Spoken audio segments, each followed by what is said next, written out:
Hello दोस्तों, आप लोगों का आरएपी क्लासेस में स्वागत है। हमें उम्मीद है आप लोग मस्त और स्वस्थ होंगे। हम पहले 2 लेक्चर यूट्यूब पर डाल चुके हैं इलेक्ट्रोस्टैटिक्स का। आज ये तीसरा लेक्चर है। कल वीडियो रिकॉर्ड कर रहे थे, 30 मिनट का वीडियो रिकॉर्ड हो चुका था। उसमें 9 मिनट आवाज़ था, बाकी 20 मिनट आवाज़ गायब हो गया था, इसलिए वो वीडियो कल नहीं चला। तो आप लोगों से क्षमा चाहते हैं, लेकिन अब से रेगुलर आपको एक लेक्चर मिलता जाएगा। लगभग 60 लेक्चर होगा इलेक्ट्रोस्टैटिक्स का, जो मैं आपको पढ़ा दूंगा। पूरा इलेक्ट्रोस्टैटिक्स आपको यूट्यूब पर पढ़ाऊंगा। तो आप ये तो लाइव रिकॉर्ड नहीं हो रहा, वीडियो रिकॉर्ड करके डाल रहे हैं। तो आप डेली शुरू से पहले का 2 क्लास करके तब तीसरा क्लास में आइएगा। उम्मीद है 2 क्लास आप देख चुके होंगे, तब तीसरे क्लास में आए होंगे। सीधा तीसरा क्लास आपको ज्वाइन नहीं करना है। 2 क्लास आप पीछे का करके आइए, तब तीसरे क्लास में ज्वाइन कीजिएगा। तो हम आप लोगों को 2 क्लास में पढ़ा चुके हैं। ये पूरा यूनिवर्स जो है, यूनिवर्स 2 चीज़ों से मिलकर बना है, मैटर और एनर्जी। और बोले थे मैटर का फंडामेंटल प्रॉपर्टी होता है 2, मास और चार्ज। कोई भी मैटर होगा उसके पास 2 मूलभूत गुण होगा, किसका? मास और चार्ज का। तो अगर आपसे पूछे चार्ज क्या है, तो आवेश का वह मूलभूत कण है, मूलभूत गुण है, जिसके चारों ओर एक इफेक्ट होता है, उसे कहते हैं विद्युत चुंबकीय प्रभाव। तो आवेश क्या है? किसी भी पदार्थ का मूलभूत गुण है, जिसके चारों ओर विद्युत चुंबकीय प्रभाव उत्पन्न होता है, उसे आवेश कहते हैं। और बताए थे, और क्या बताए थे? उसके बाद पढ़ाए थे इलेक्ट्रोस्टैटिक्स के बारे में। इलेक्ट्रोस्टैटिक्स आवेश से जुड़ी जितनी भी घटनाएं, आवेश से जुड़ी जो भी घटनाएं, स्थिर आवेश से जुड़ी जो भी घटना के बारे में हम अध्ययन करते हैं, उसे इलेक्ट्रोस्टैटिक्स कहते हैं। और 2 आवेशों के बीच जो बल लगता है, उस बल को इलेक्ट्रोस्टैटिक्स फोर्स कहते हैं।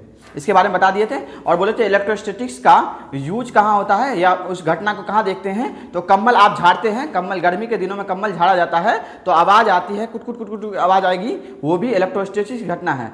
और आपको कभी कभी क्या कहते हैं, कल में अचानक चोट लगने से झटका लगता है, वो भी इलेक्ट्रोस्टैटिक्स की घटना है। और आप किसी भी रड को रगड़ कर किसी कागज को उठाते हैं, वो भी इलेक्ट्रोस्टैटिक्स की घटना है।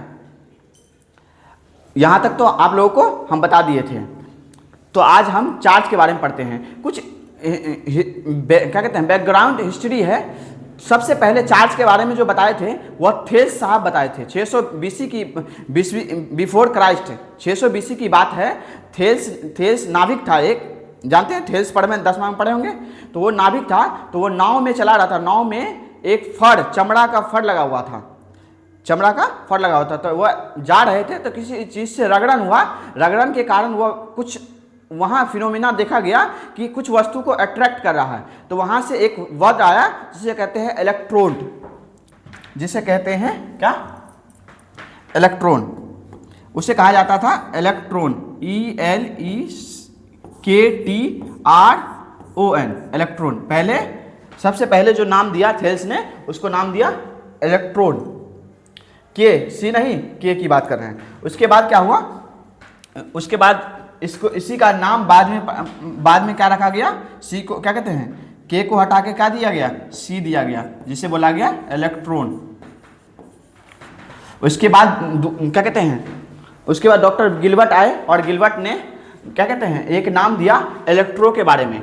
इलेक्ट्रो क्या है? कोई चार्ज को गिलबर्ट ने क्या नाम दिया? इलेक्ट्रॉन नहीं, इलेक्ट्रो। चार्ज को पहले इलेक्ट्रो कहा जाता था। उसके बाद क्या आए? बेंजामिन फ्रैंकलिन साहब आए, उन्होंने बताया चार्ज के बारे में। चार्ज के पास 2 प्रकृति होती है, एक धन आवेश, और चार्ज के नेचर के बारे में बताया। चार्ज 2 प्रकार के होते हैं, एक धन आवेश और एक ऋण आवेश। किसने बताया था? बेंजामिन फ्रैंकलिन ने बताया था। तो हम आपसे क्या बोले, आवेश क्या है?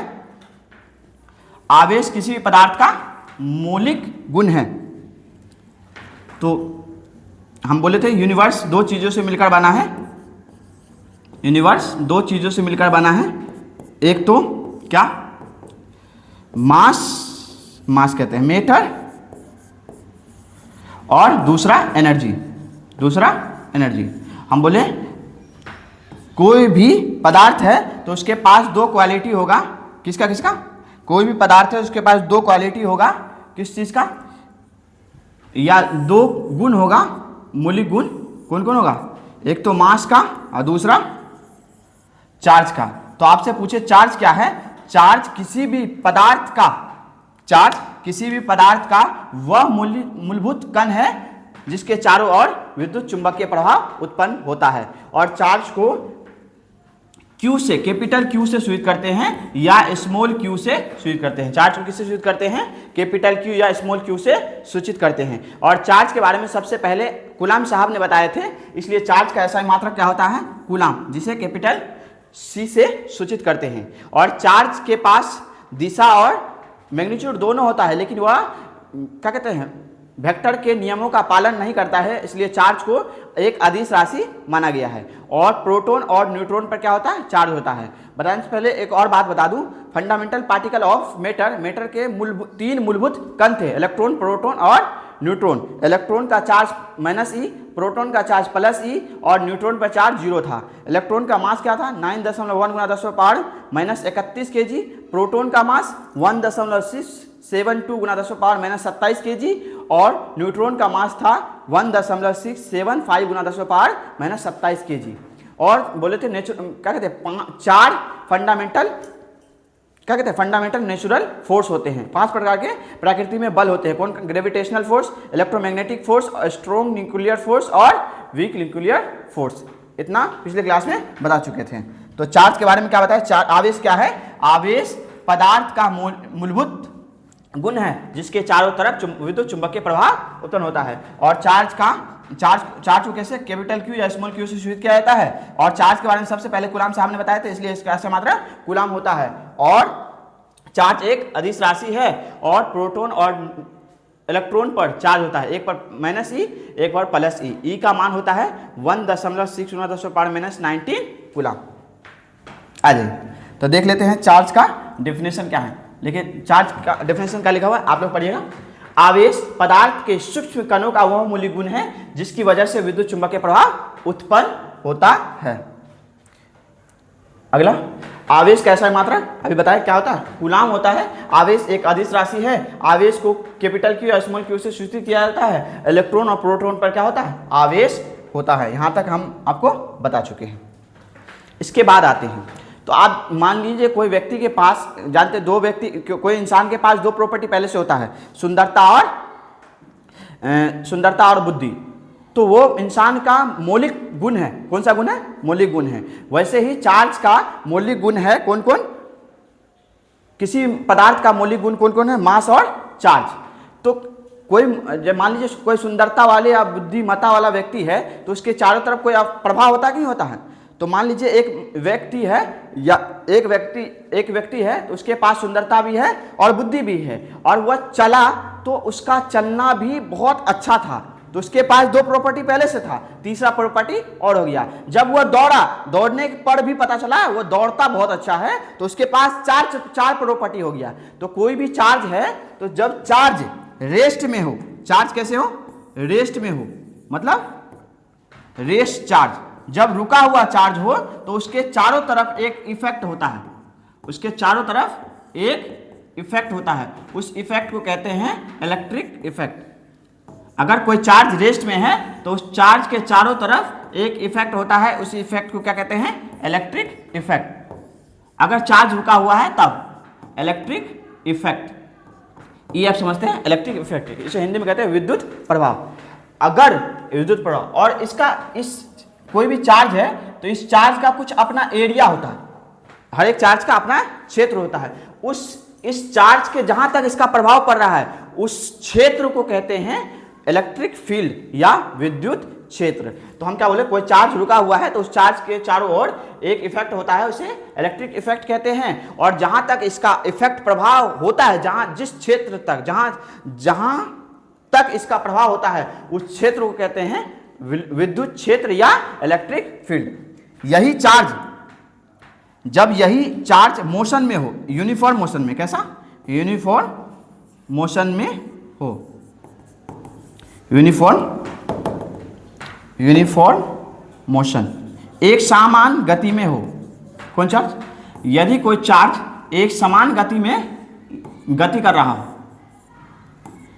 अगर कोई चार्ज पार्टिकल एक समान गति से, पहले रुका हुआ है तो रुका हुआ चार्ज के चारों ओर कौन सा इफेक्ट होता है? Electric effect. जब वही चार्ज एक समान रूप से चलना प्रारंभ कर दे तो उसके चारों तरफ इफेक्ट पैदा होता है। इलेक्ट्रिक इफेक्ट तो पहले से रहता ही है, सुंदरता और बुद्धि तो पहले से है, और अच्छा चलता भी है। और जैसे अच्छा चलता है तो दो बुद्धि पहले से, दो क्वालिटी गुण पहले से था, तीसरा गुण क्या हो गया? वो अच्छा चलता है। तो वैसे ही चार्ज जब रुका हुआ है तो उसके चारों तरफ एक इफेक्ट होता है, उसे इलेक्ट्रिक इफेक्ट कहते हैं। जब चार्ज एक समान गति से चलना प्रारंभ कर देता है तो उसके चारों तरफ इलेक्ट्रिक इफेक्ट के साथ साथ मैग्नेटिक इफेक्ट भी उत्पन्न होता है। जब चार्ज स्थिर है, रेस्ट में है, तो उसके चारों तरफ विद्युत क्षेत्र उत्पन्न होता है या विद्युत प्रवाह उत्पन्न होता है। जब यही चार्ज एक समान गति से चलना प्रारंभ कर देता है तो उसके चारों तरफ कौन सा? विद्युत प्रभाव तो होता ही होता है, उसके साथ विद्युत चुंबकीय प्रभाव भी होता है या मैग्नेटिक इफेक्ट भी उत्पन्न होता है। अब तीसरा बात, यही चार्ज असमान गति से, कैसे? असमान गति से चलना प्रारंभ कर दे। अगर यही चार्ज असमान गति से चलना प्रारंभ कर दे या एक्सेलरेटेड चार्ज हो जाए या त्वरित आवेश हो जाए, यही चार्ज असमान गति से नॉन यूनिफॉर्म मोशन से चलना प्रारंभ कर दे, तब उसके चारों तरफ इलेक्ट्रिक इफेक्ट तो होता ही है, मैग्नेटिक इफेक्ट भी होता है, उसके साथ साथ इलेक्ट्रिक इफेक्ट या इसे कहते हैं electromagnetic effect. Electric effect, magnetic effect या इलेक्ट्रोमैग्नेटिक इफेक्ट। तो जब कोई चार्ज असमान गति से चलना प्रारंभ कर देता है तो उसके चारों ओर इलेक्ट्रोमैग्नेटिक इफेक्ट उत्पन्न होता है। लेकिन जब कोई चार्ज एक समान गति से चल रहा हो तो उसके चारों ओर इलेक्ट्रिक इफेक्ट और मैग्नेटिक इफेक्ट तो होता है, लेकिन ऊर्जा का उत्सर्जन नहीं होता है। लेकिन यही चार्ज असमान गति से या त्वरित गति से चलना प्रारंभ कर दे तो इलेक्ट्रोमैग्नेटिक इफेक्ट तो होता ही है, उसके साथ साथ ऊर्जा का उत्सर्जन होता है। किसके रूप में? EMW के रूप में। किसके रूप में? EMW के रूप में। इसके EMW को क्या कहते हैं? Electromagnetic waves. इसको हिंदी में कहते हैं विद्युत चुंबकीय तरंग। तो मैं जो बात बताया हूं उसको देख लीजिए। तो हम क्या बोले? पहले देख लीजिए, ये पिक्चर देख लीजिए। जब कोई चार्ज रेस्ट में है तो उसके चारों तरफ कौन इफेक्ट होता है? Electric effect. और जहां तक प्रभाव होता है उस क्षेत्र को कहते हैं, जिस क्षेत्र तक इसका प्रभाव होता है इस चार्ज का, उस क्षेत्र को कहते हैं इलेक्ट्रिक फील्ड। जब चार्ज स्थिर हो तब यही चार्ज जब यूनिफॉर्म मोशन, एक समान गति से चलना प्रारंभ कर दे तो उसके चारों तरफ इलेक्ट्रिक इफेक्ट तो होता ही है, उसके साथ साथ मैग्नेटिक इफेक्ट भी उत्पन्न होता है। और जहां तक ये क्षेत्र होता है इसका, उसे कहते हैं विद्युत चुंबकीय क्षेत्र। यही चार्ज असमान गति से चलना प्रारंभ कर दे तो इलेक्ट्रोमैग्नेटिक इफेक्ट तो होता ही होता है, उसके साथ साथ ऊर्जा का उत्सर्जन होता है। किसके रूप में? इलेक्ट्रोमैग्नेटिक वेव्स के रूप में, EMW के रूप में, यही बताए हैं। लेकिन एक समान गति से जब कोई चार्ज चलता है तो ऊर्जा का उत्सर्जन नहीं होता है, लेकिन असमान गति से जब कोई चार्ज गति करता है तो उसके चारों तरफ एक ऊर्जा का उत्सर्जन होता है। वो किसके रूप में होता है? EMW के रूप में। एक बार देख लीजिए, जो पढ़ाए वही है। यहाँ देखिए, स्थिर आवेश क्या करता है? विद्युत क्षेत्र उत्पन्न करता है। स्थिर आवेश विद्युत क्षेत्र उत्पन्न करता है। एक समान रूप से गतिमान आवेश विद्युत क्षेत्र तथा चुंबकीय क्षेत्र उत्पन्न करता है। एक समान रूप से आवेशित कण ऊर्जा का उत्सर्जन नहीं करता है, असमान रूप से। एक समान नहीं, यहाँ क्या होगा? असमान।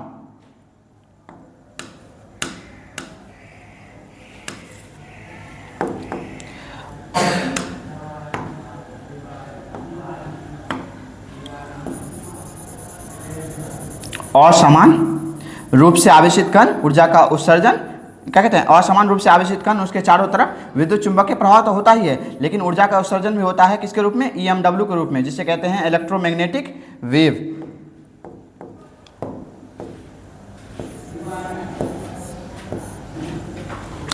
असमान रूप से आवेशित कण विद्युत चुंबकीय प्रभाव के साथ साथ ऊर्जा का उत्सर्जन भी करता है, जो विद्युत चुंबकीय तरंग के रूप में होता है। अब आइए, अब आप लोगों को कुछ नया चीज पढ़ाते हैं। आइए, आपसे पूछते हैं, पहले ध्यान दीजिए। अगर मान लीजिए ये कोई वस्तु है,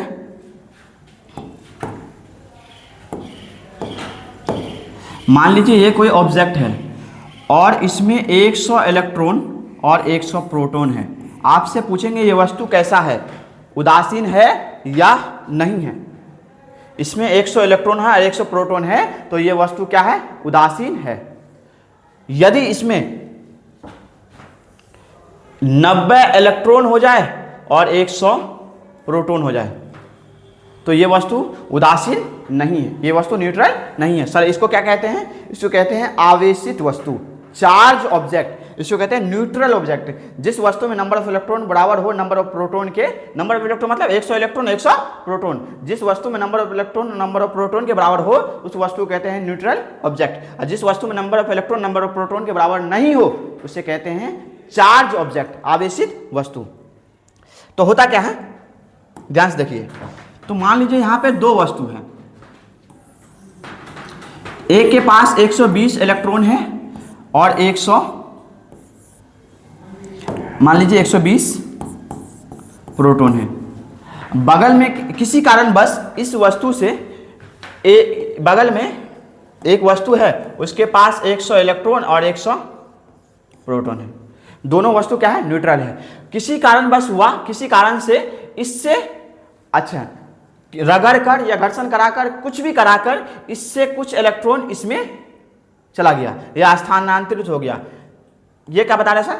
इलेक्ट्रॉन एक वस्तु से दूसरे वस्तु में आसानी से चले जाता है, लेकिन प्रोटॉन एक वस्तु से दूसरे वस्तु में आसानी से नहीं जाता है। क्यों? क्योंकि प्रोटॉन और प्रोटॉन के बीच सबसे प्राकृतिक बल स्ट्रॉन्ग न्यूक्लियर फोर्स लगता है। दुनिया का सबसे शक्तिशाली बल है जब प्रोटॉन प्रोटॉन के बीच फोर्स लगता है। इसलिए प्रोटॉन को एक वस्तु से दूसरे वस्तु में ले जाना आसानी नहीं है, ज्यादा ऊर्जा की खपत होती है। इसलिए इलेक्ट्रॉन आसानी से चले जाता है, लेकिन प्रोटॉन एक वस्तु से दूसरे वस्तु में नहीं जाता है। तो यहां से किसी कारण बस यहां से 10 इलेक्ट्रॉन को क्या किए?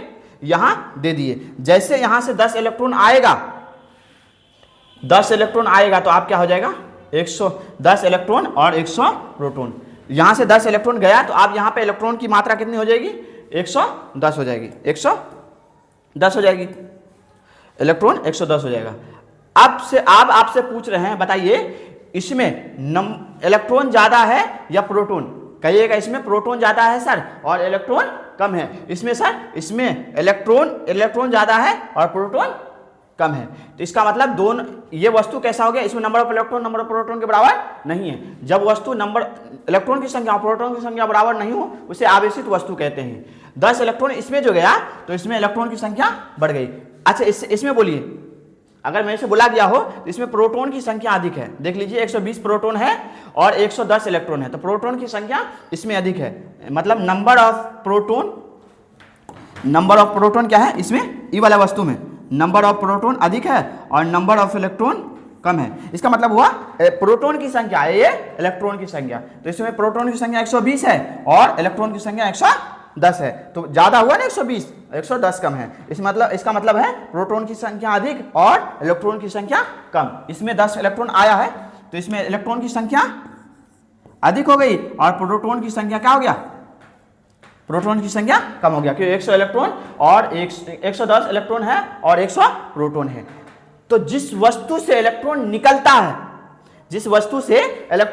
हम जानते हैं इलेक्ट्रॉन पर चार्ज होता है माइनस ई का मान मतलब 1.6×10⁻19 कूलम। जब इलेक्ट्रॉन का मास भी होता है, इलेक्ट्रॉन का मास जानते हैं ना आप लोग, 9.1 × 10⁻31 kg।